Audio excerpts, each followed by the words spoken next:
Watch Yellowstone, star Kevin Costner's most expensive film in history on a new streamer. There was no stopping Kevin Costner in the 1990s, especially after he delivered the landmark hit Dances with Wolves.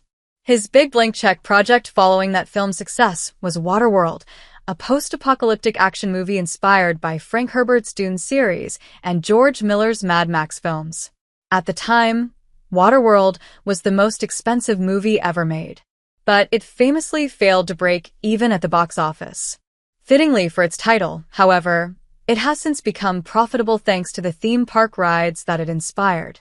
Waterworld is now available to stream, no pun intended, on Prime Video.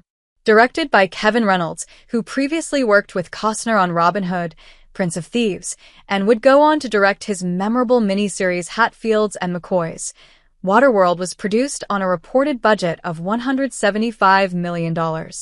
It broke True Lie's record of $100 million to become the most expensive film of all time, but was overtaken only a couple of years later by another James Cameron project, a little movie named Titanic. But the movie was never supposed to be this expensive.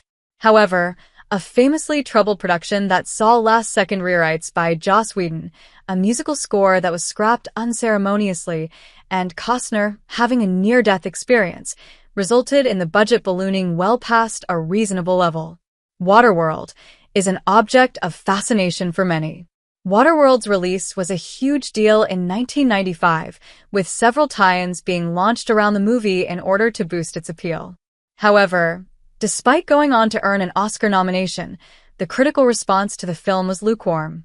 It holds a 59% score on the aggregator website Rotten Tomatoes, where the critics' consensus reads, "Though it suffered from toxic buzz at the time of its release, Waterworld is ultimately an ambitious misfire, an extravagant sci-fi flick with some decent moments and a lot of silly ones." The movie ended up earning just around $265 million globally. Waterworld has certainly developed a cult following in the last 3 decades, and there's an opportunity for its fanbase to grow with its release on Prime Video. Stay tuned to Collider for more updates.